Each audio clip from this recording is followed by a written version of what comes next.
Alright, what is going on everyone? Dominaria is nearly upon us, and with it comes two new commander decks. This time around we have Legeds Legacy, a Mardu Legends Matters deck, and Painbow, a 5-color deck with a focus on casting 5-color spells. So in this video, I'll briefly go over the deck's core strategies so you can decide which deck is best for you. We don't have time to cover every single card, but I will leave links to the full deck list in the description below. So let's start. Let's start with Painbow. The face commander is Jared Carthalion, a 5-color planeswalker that can be your commander. His +1 ability puts a 3/3 Kavu into play that is all 5 colors. His -3 ability will put X +1/+1 counters on 2 creatures, where X is the number of colors they are. So if you have that token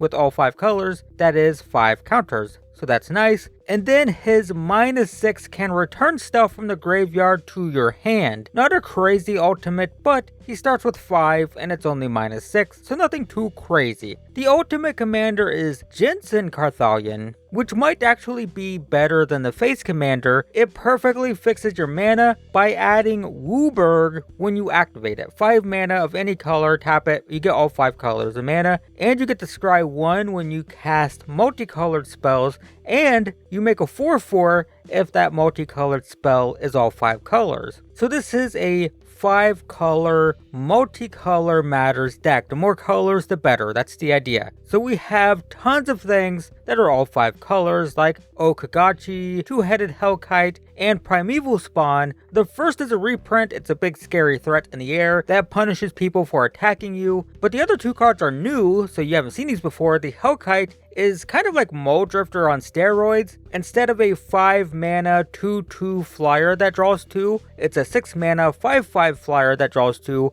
and also has menace and haste. So that's pretty crazy. And Primeval Spawn basically says you can't cheat it into play. That's the first paragraph. That first paragraph is basically saying, hey, no cheating, you have to cast it. But if you can pay 10 mana for it, it's a 10/10 Vigilance Trample lifelink that when it dies will replace itself with new cards. It dies, you exile the top 10 cards of your library, and then you can cast any number of them with total mana value 10 or less. So yeah, it's like a must-kill threat that everyone wants to kill, but if they kill it, you just get a whole bunch more stuff, so that's fine. And there's other 5-color cards as well, like Maelstrom Archangel, Chromaticor, Maelstrom Nexus, all of which are reprints, and all of them are crazy powerful but require a lot of mana. The first lets you cast stuff for free, the second has a whole lot of keywords and can hugely buff a creature as an enchantment, and the third just gives everything Cascade, which is super nice. And then there's also tons of multicolor payoffs like Fey Burrow Elder, Knight of New Alara, Rain. The first gets +1/+1 for each color of permanent we have, so if we have all 5 colors, gets +5/+5, and then it can tap for a ton of mana. The second gives multicolor creatures +1/+1 for each of their colors, so 2-color stuff will get +2/+2, 4-color stuff will get +4/+4, so on and so forth. Very crazy in this deck, of course. And then Rain only gives them +1/+0, so the pump isn't as crazy, but when a multicolor creature dies, you return it to your hand. So that's kind of dumb. Super dumb. Holy crap. Pretty crazy. There are also new payoffs and enablers in this deck, like Phalagi Wayfarer, Iridian Maelstrom, Mana Cannons. All of these are new, brand new cards. The Wayfarer gives all your multicolor spells convoke, so you can tap your creatures to cast your spells. And notably, the Wayfarer is all 5 colors. It counts as all 5 colors, so it essentially taps for any color. You have all 5 colors if you have the Wayfarer, because it's all 5 colors and it can tap itself to convoke for any color. Maelstrom blows up all creatures but leaves your 5-color creatures behind, so that's nice. Still gonna sweep a lot of your own creatures, but all your big 5-color stuff stays. And the Mana Cannons will let you deal damage to any target whenever you cast a multicolored spell, and it deals an amount of damage equal to the number of colors. So you cast a creature that's 3 colors, you get to deal 3 damage to something. Cast something that's 5 colors, you get to deal 5 damage. So every single thing you're casting, you're just dealing tons of damage. And there's plenty more we don't have time to talk about. Lots of powerful multicolor creatures, lots of mana fixing. There's a ton of mana fixing in this because, of course, 5 color, lots of ramp, lots of mana rocks, lots of ways to add colors, plenty more multicolor stuff and multicolors-matters stuff.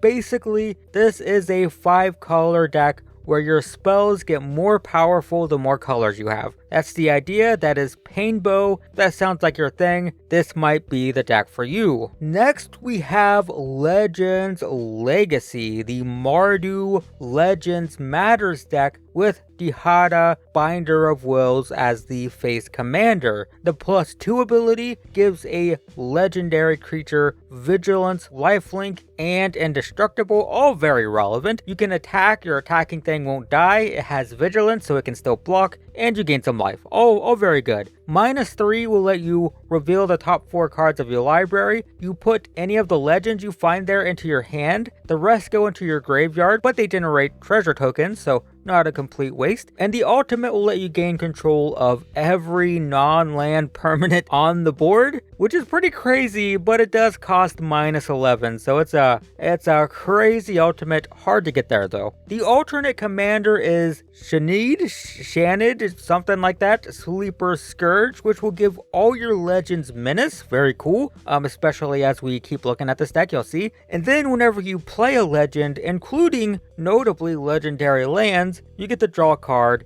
and lose 1 life. Once again, I kind of think this is better than the face commander, though the life loss could add up over time, so that's relevant. Anyway, so we care about legends, and every single creature in this deck is a legend. Every single one. From low-end creatures like Anafenza, Alicia, Ashling, low-cost legends, all the way up to high-end stuff like Atali, Kothafed, Zetalpa. If you like legendary creatures, you're getting a lot of them here. Heck, if you want a giant pile of potential commanders for other decks, this deck has a whole lot of them. Literally every single creature in the deck is a legend. But of course, there are payoffs for playing so many legends like Arvad, Heroes Podium, Circle of Loyalty. The first gives legendary creatures +2/+2, which is obviously great because all of our creatures are legends. The second gives +1/+1 for each other legendary creature we control. So if we control 5 legends,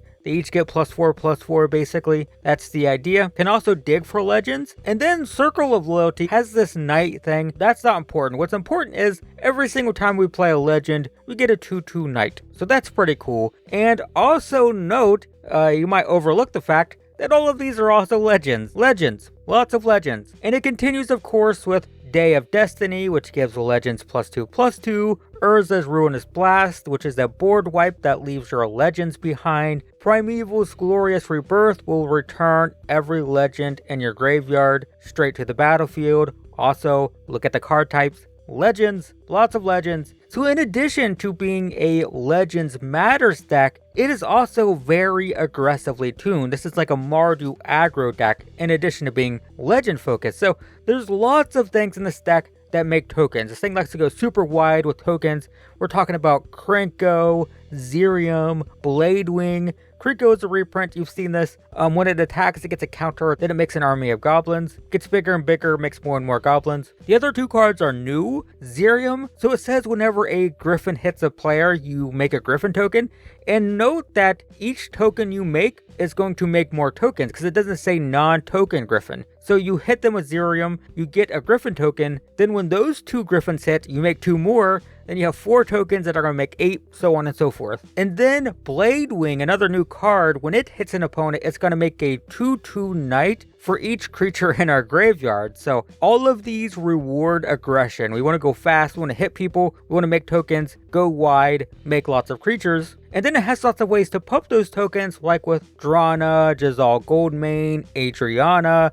The first has First Strike, and then when it hits an opponent, it puts a +1/+1 counter on all of our creatures. And the First Strike is relevant because it's going to hit the opponent first, and then it's going to put counters on the rest of our creatures before they deal damage. So that's cool. Jazal can pump based on how many creatures are attacking. So another aggro threat that likes going wide with tokens. And Adriana gives all of our creatures melee, which pumps them up based on how many opponents we're attacking. So we make lots of tokens, we pump them up really big. And also, these are all legends. And being so aggressive, we also have lots of ways to get things back from the graveyard, like Moira, Tashar, Garna, again, legends. They're all legends, but Moira will return a creature that died in combat this turn when it deals damage. So basically, if you attack with Moira and something else dies, when Moira hits, she's going to return that thing back. Tashar reanimates whenever we cast a historic spell, and legends are historic. So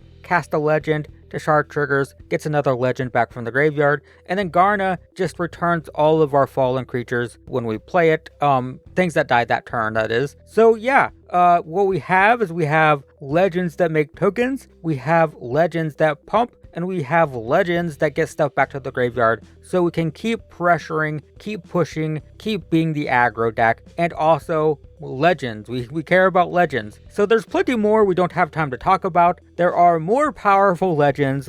We had legends. I've said that word a lot. Lots of legends. There are legendary lands. We didn't talk about that, but we do have lots of legendary lands, and that's relevant because legends. And we also have, plenty of removal, plenty of card draw, plenty of powerful offensive spells because we are kind of an aggro deck here, all kinds of stuff. But basically, we care about legends, we pump legends, we get more powerful with the more legends we play. All of our creatures are legends, and we're also very aggro and aggressively tuned. That is Legeds Legacy. So yeah, there you go. Those are our 2 decks for Dominaria United. We've got 5 color matters with Painbow, and we have Mardu aggro legends with Legeds Legacy. Let me know in the comments which deck you're most interested in. Also check the description for Amazon links to the decks, though I highly discourage you from using those if you have a local game store. Please support your local game store, but if you don't have one, as I don't, then buying from there helps me out, so that's nice, not necessary. Please support your local game store. But yeah, hopefully this video is helpful. Hopefully that gives you an idea of what the decks do. Full deck list in the description. Check that out. But in the meantime, thanks for watching, and I will see you in the next one.